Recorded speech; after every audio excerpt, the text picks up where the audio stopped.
بسم اللہ الرحمن الرحیم عن انس رضی اللہ تعالی عنہ قال سمعت رسول اللہ صلی اللہ علیہ وسلم ان من اشراط الساعة ان يرفع العلم ويكثر الجهل ويكثر الزنا ويكثر شرب الخمر ويقل الرجال ويكثر النساء حتى يكون ل50 امرأة القيم الواحد وفي رواية يقل العلم ويظهر الجهل متفق عليه۔ حضرت انس بن مالک رضی اللہ عنہ سے مروی ہے، فرماتے ہیں میں نے رسول اللہ صلی اللہ علیہ وسلم کو یہ کہتے ہوئے سنا کہ علامات قیامت میں سے ایک یہ ہے کہ علم اٹھا لیا جائے گا اور جہالت کی کثرت ہو جائے گی۔ اس سلسلے میں گزشتہ کچھ تفصیلات آئی ہیں کہ علم اٹھا لیا جائے گا اور جہالت کی کثرت ہو جائے گی۔ اس کے ساتھ کچھ تفصیل اور باقی بھی ہیں، جیسے یہ بات گزشتہ آئی تھی کہ علم کے اٹھانے کی کیفیت کیا ہوگی، اس کی وضاحت رسول اللہ صلی اللہ علیہ وسلم نے دوسری روایات میں بیان فرمائی ہے۔ وہ یہ ہے کہ ان اللہ لا يقبض العلم انتزاعا ولكن يقبض العلم بقبض العلماء۔ اللہ تبارک و تعالیٰ علم ایسے نہیں اٹھائیں گے جیسے لوگوں کے سینوں سے علم کو کھینچ لیا جائے۔ ایسا نہیں ہوگا کہ علماء زندہ رہیں گے اور ان کے دلوں سے علم کو نکال لیا جائے گا، بلکہ اس کی کیفیت یہ ہوگی کہ اللہ تعالیٰ علماء کو اٹھاتے رہیں گے اور علماء کو اٹھا کر کے گویا کہ علم کو قبض کیا جائے گا، علم کو اٹھا لیا جائے گا۔ یہاں ایک بات خوفناک ہے اور ایک بات قابل اطمینان ہے۔ جو بات تنبیہ والی ہے وہ تو یہ ہے کہ جیسے جیسے قیامت قریب آئے گی ویسے ویسے جہالت عام ہوتی جائے گی اور علم کم ہوتا جائے گا۔ یہ بات تو قابل فکر ہے، لیکن قابل اطمینان بات یہ بھی ہے کہ جو کوئی یہ چاہے کہ قیامت کے قریب ہوتے ہوئے بھی جو جہالت ہے وہ جہالت کا اثر اس کے اوپر نہیں ہو، اس کی جو نحوستیں ہیں وہ نحوستوں سے وہ پاک رہیں، تو اس کو چاہیے کہ وہ علم کو اپنے سینے میں لے کر کے رہے۔ کیوں؟ اس لیے کہ جن کے سینوں میں علم رہے گا وہ تو محفوظ رہیں گے، کیونکہ ان کے سینوں سے علم نہیں اٹھایا جائے گا، بلکہ یہ ایسے ہی ہے جیسے آج کل کہا جا رہا ہے، اور ہو بھی سکتا ہے اس کے اندر حقیقت ہو، کہ جس کے جسم میں ویکسین کا ڈوز ہے اس کے پاس کرونا نہیں آئے گا۔ ممکن ہے اس کے اندر حقیقت بھی ہو، ممکن ہے یہ صرف باتیں بھی ہو، اس سے ہمارا کوئی لینا دینا نہیں، ہو سکتا ہے صحیح ہو سکتا ہے غلط ہو، لیکن کہا جا رہا ہے کہ جس کے جسم میں ویکسین کا ڈوز ہو تو اس کے پاس کرونا نہیں آئے گا۔ ایسے ہی ایک اور بھی پولیو کا بھی نظام چلتا ہے کہ اگر آپ کے جسم کے اندر یہ ویکسین ہوگی پولیو کی تو وہ نقصان دہ جو بیکٹیریاز ہے اس کو مار دے گی، اس سے مقابلہ کرے۔ ایسی ہی مثال ہے کہ جس کے جسم میں علم کو انجیکٹ کر دیا گیا ہو، تو اس کے نتیجے میں اللہ تبارک و تعالیٰ کی وہ رحمتیں اس کے ساتھ وابستہ ہوتی ہیں کہ فتنے آسانی کے ساتھ اس کے اوپر اثر انداز نہیں ہوتے۔ اور جب فتنوں کا زمانہ آتا ہے تو اس کے سینے سے علم کو نکال کر کے فتنے کو اس کے اندر داخل کیا جائے گا، ایسا نہیں ہوگا، بلکہ اسے خود اٹھا لیا جائے۔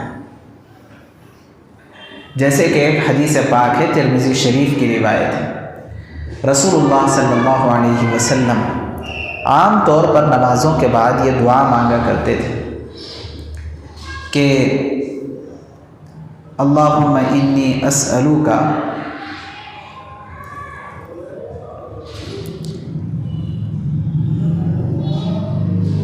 بر وقت یاد نہیں آتی بعض مرتبہ تو، حالانکہ میں بہت اہتمام سے وہ دعا کرتا ہوں نماز کے بعد، جس کا ترجمہ یہ ہے کہ اے اللہ مجھے خیر پر باقی رکھ، اور جب فتنوں کا زمانہ آئے گا تو مجھے فتنوں سے بچا کر کے آپ اٹھا لیجیے۔ جب فتنوں کا زمانہ آئے گا تو فتنوں سے بچا کر کے آپ مجھے اٹھا لیجیے۔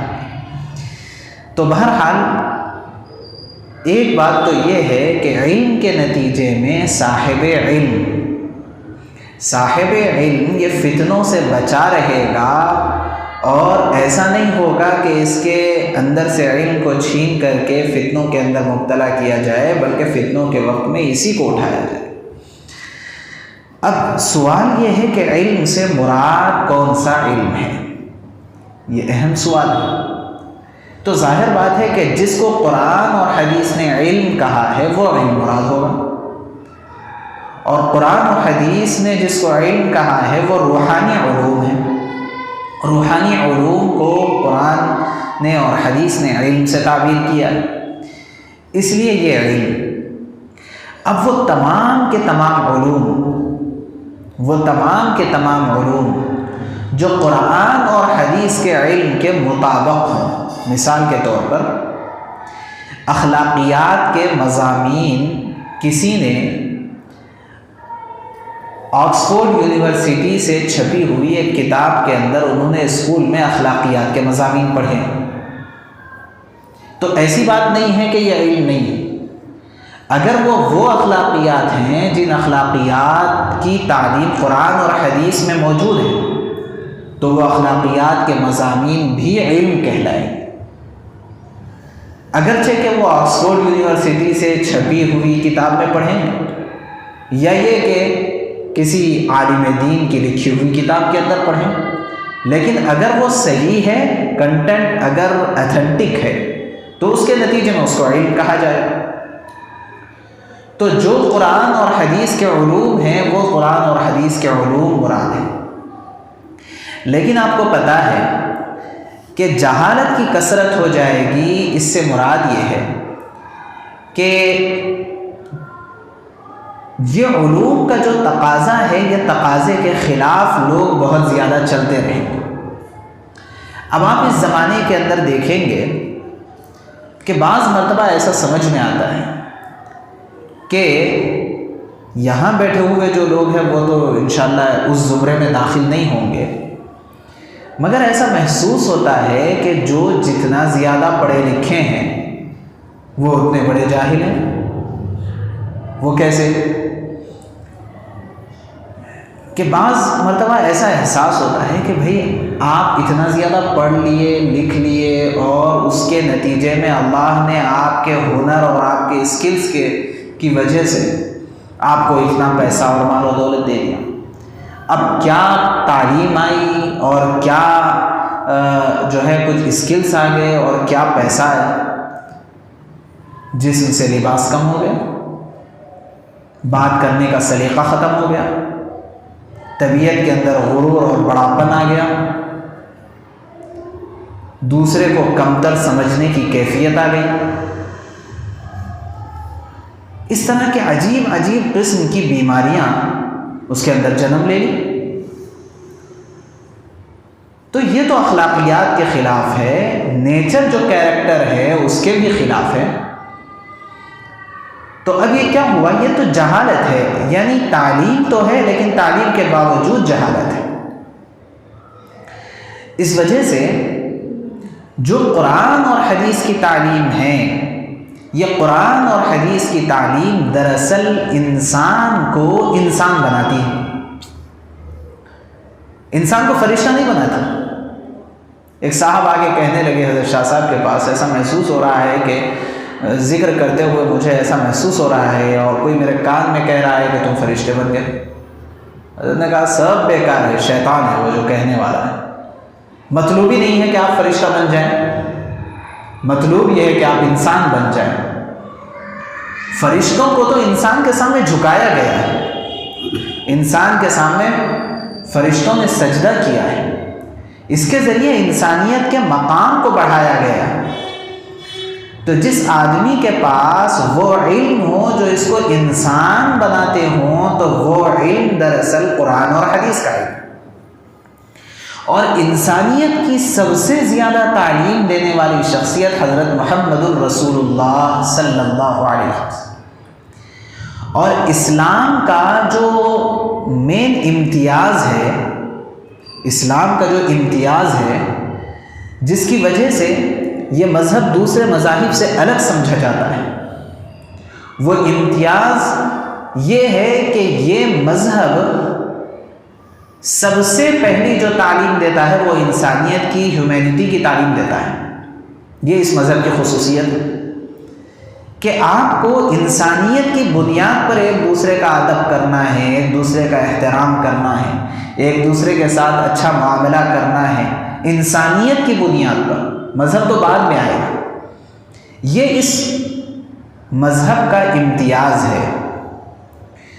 تو جیسے جیسے قیامت قریب ہوتی جائے گی تو جہالت کی کثرت ہوگی سے مراد یہ نہیں ہے کہ لوگ پڑھے لکھے نہیں رہیں گے، لوگ ممکن ہے بہت زیادہ پڑھے لکھے رہیں گے، اور سائنس کی تو ترقی کا عالم یہ ہوگا، آگے روایات آئیں گی کہ زمین کا جو دائرہ کار ہے، زمین کی جو گردش ہے، یہ زمین کی گردش پر تک سائنس کنٹرول کر جائے گی اور اس کو تک قابو میں لے لے گی، اور سائنس اس حد تک کنٹرول کر لے گی کہ ہوائیں اس کے قابو میں آ جائے گی، اس حد تک کنٹرول کر لے گی کہ بادل اس کے قابو میں آ جائیں، اس حد تک کنٹرول کر لے گی کہ مردہ انسان کو زندہ کر لے گی سائنس۔ اور حضرت علامہ مناظر احسن گیلانی رحمۃ اللہ علیہ، بہت بڑے بزرگ اور بہت بڑے اللہ والے اور بہت بڑے عالم دین گزرے ہیں، یہاں عثمانیہ یونیورسٹی کے ایک بہت ہی ممتاز پروفیسر رہ چکے ہیں اور بہت بڑی علمی شخصیت ہے۔ وہ اپنی ایک کتاب الدین القیم کے اندر اس مسئلے کے اوپر بہت تفصیلی بحث کرتے ہیں کہ سائنس ترقی کرے گی تو سائنسدانوں کا آج کل جو دعویٰ ہے کہ ہم تو دنیا کے اوپر ایسے ایسے قابض ہو رہے ہیں کہ اللہ معاف فرمائے، ان کے الفاظ تو یہ کہ اب خدا کی کیا ضرورت رہ گئی، نعوذ باللہ۔ اس کے اوپر بہت تفصیلی بحث کرتے کرتے آخر میں آ کر کے ایک جملہ کہتے ہیں، وہ جملہ بہت دل کو لگا اور شاید آپ لوگوں کے بھی دل کو لگ جائے۔ کہتے ہیں کہ سائنس ترقی کرتے کرتے کرتے کرتے جب یہاں تک پہنچ جائے کہ اس نے مردے کو زندہ کر دیا ہو، تب جا کر کے بھی ہمارے ایمان میں ذرہ برابر رتی برابر فرق نہیں آئے گا، بلکہ جب ہم یہ دیکھیں گے تو ہمارے ایمان میں مزید اضافہ ہوگا اور ہمیں یقین آ جائے گا کہ جس بات کو رسول اللہ صلی اللہ علیہ وسلم نے اپنی زبان سے بیان فرمایا ہے، آج ہم نے اس کو اپنی آنکھوں سے دیکھ لیا کہ جب دجال آئے گا تو مردوں کو بھی زندہ کرے گا، مردوں کو زندہ کرے گا۔ جس کو آپ نے بیان کیا تھا ہم نے اپنی نگاہوں سے دیکھ لیا، تو ہمارا ایمان بڑھے گا، کم نہیں ہوگا اس سے۔ تو یہ سائنس کی ترقی اتنی ہوگی، لیکن اس کے باوجود بھی جہالت کی کثرت رہے گی۔ مطلب کیا کہ سائنس ممکن ہے پورے نظام عالم پر، زمین و آسمان پر، ہواؤں پر اور دنیا کے مختلف نظاموں کے اوپر ایسے کنٹرول حاصل کر لے گی کہ ساری دنیا خیرہ ہو کر کے رہ جائے گی، اتنا تو ہوگا، لیکن انسانیت نہیں رہے گی۔ تو انسان نہیں رہے گی تو وہ تو جہالت ہے۔ وہ کون سے بڑے کمال کی بات ہے، ایک مرتبہ حضرت قاری طیب صاحب رحمۃ اللہ علیہ کے خطبات ہے، خطبات حکیم الاسلام، تو اس خطبات میں کہیں پر پڑھنے میں حکایت آئی، وہ یہ کہ کرامات سے اس کا تعلق ہے۔ کرامات الاولیاء حق، یہ ہمارا عقیدہ ہے، پہلے میں یہ بتا دے رہا ہوں تاکہ کسی کو اعتراض نہ ہو۔ ایسے امور انبیاء سے جب صادر ہوتے ہیں تو اس کو معجزات کہتے ہیں، اولیاء سے جب ایسے امور صادر ہوتے ہیں تو اس کو کرامات کہتے ہیں۔ تو وہ یہ ہے کہ حضرت رابعہ بصریہ رحمہ اللہ ایک بہت بڑی اللہ والی گزری ہے، تو وہ مسئلہ پوچھنے کے لیے تشریف لائیں حضرت حسن بصری رحمہ اللہ کے پاس۔ یہ حسن بصری رحمۃ اللہ علیہ تابعی ہیں، بہت علمی آدمی ہیں، بڑے بزرگ تھے اپنے وقت کے۔ تو جب گھر تشریف لائیں تو معلوم کیا کہ وہ کہاں ہیں حضرت حسن بصری، تو گھر والوں نے کہا کہ دراصل عبادت میں یکسوئی پیدا کرنے کے لیے وہ ندی کے کنارے ٹھنڈی ہوا میں بیٹھ کر کے اپنا ذکر کر لیتے ہیں تاکہ یکسوئی رہے، وہاں پر کسی کا آنا جانا نہیں، کچھ نہیں۔ تو ندی کے کنارے بیٹھ کر کے وہ ذکر کر لیتے ہیں کبھی کبھی، تو وہاں گئے ہوئے ہیں۔ تو انہوں نے سوچا کہ اچھا ٹھیک ہے، وہیں جا کے مسئلہ پوچھ لیں۔ اب وہاں جا کر کے انہوں نے دیکھا، اچھا یہ بھی بہت بڑی اللہ والی۔ دیکھیے بعض چیزیں ایسی ہوتی ہیں جس کو ہمارا ذہن قبول نہیں کرتا ہے، اسی کو کرامت کہتے ہیں۔ میں بار بار یہ پوری تفصیل اس لیے بتا رہا ہوں کہ ممکن ہے اس کے اوپر اعتراضات ہو جائے۔ جس کو ذہن اسی کو کرامت کہتے ہیں، جس کو ذہن قبول کرے وہ تو میں اور آپ بھی کر لیتے ہیں، وہ کوئی بڑی بات نہیں۔ تو وہاں جا کر کے دیکھا تو بڑا عجیب منظر یہ کہ حضرت حسن بصری پانی پر مصلی بچھائے ہوئے ہیں اور وہ عبادت کر رہے ہیں۔ انہوں نے دیکھا کہ یہ پانی پر، اچھا۔ اس کے بعد یہ بھی چونکہ ایک بہت بڑی اللہ والی تھی، ان کو سبق سکھانا چاہتے، تو انہوں نے کتاب میں لکھا ہوا ہے کہ ان کے آگے ہوا پر انہوں نے مصلی بچھایا اور وہ اپنی عبادت شروع کر دی۔ حضرت حسن بصری رحمۃ اللہ علیہ کی نگاہ پڑی حضرت رابعہ بصریہ پر کہ وہ ہوا میں مصلی بچھائے ہوئے ہیں، تو یہ سمجھ گئے کہ دراصل مجھے سبق سکھانے کے لیے ہے کہ یہ سب دنیا کا معاملہ ہے، ایسے دکھاتے نہیں پھرنا چاہیے بول کے اس طرح۔ تو یہ اپنا مصلی لپیٹ کر کے کنارے آ گئے، تو جب انہیں اندازہ ہوا تو وہ بھی اپنا مصلی لپیٹ کے کنارے۔ اس کے بعد یہ جملہ سننے کا ہے جو اب میں ذکر کر رہا ہوں۔ حضرت رابعہ بصریہ نے حضرت حسن بصری سے ایک جملہ کہا، وہ جملہ یہ کہ پانی پر تیر لینا کوئی کمال کی بات نہیں ہے کہ کوڑا کرکٹ بھی تو پانی پر تیر لیتا ہے۔ اور پھر دوسری بات، ہوا میں اڑ لینا کوئی کمال کی بات نہیں ہے، مچھر بھی ہوا میں اڑتا ہے۔ کمال تو یہ ہے کہ تم دل کو اپنے قابو میں رکھ کر کے اللہ سے لگائے رکھو، کمال تو یہ ہے۔ تو اب یہ دیکھیے کہ اب کوئی جہاز ہوا میں اڑ گیا، کسی نے اڑا لیا اور کسی نے کچھ، کوئی کمال کی بات نہیں کہ پرندے بھی اڑ لیتے ہیں، بلکہ یہ سب چیزیں تو پرندوں سے سیکھے گئے۔ کوئی کمال نہیں ہے جس کو انسان کمال سمجھتا ہے، وہ کمال نہیں ہے۔ کمال تو دراصل انسان کا انسان بننا اور انسان کا اللہ سے جڑنا، یہ کمال ہے۔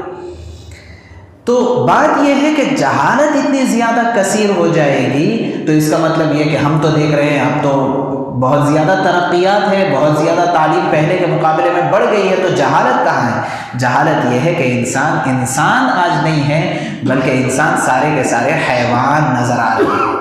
جس طرح حیوان کو کپڑے کا کوئی ہوش نہیں ہے، جس طرح حیوان کو حلال حرام کا کوئی ہوش نہیں، جس طرح حیوان کو کھانے پینے کا کوئی ہوش نہیں، جس طرح حیوان کے اندر بھائی چارگی نہیں ہے کہ وہ یہ نہیں دیکھتا کہ میرا بچہ کھایا کہ نہیں، میرا بھائی کھایا کہ نہیں، ان کے پاس، جس طرح حیوانات میں رشتہ داری اور حسب و نسب کا کوئی پاس و لحاظ نہیں، جہاں گئے وہاں چل گئے، جو چاہے کر لیے، ایسے جس طرح حیوانیت ہے اس طرح انسانیت حیوانیت میں ایسے ضم ہو جائے گی کہ اس کے بعد انسان کو کسی چیز کا ہوش نہیں رہے۔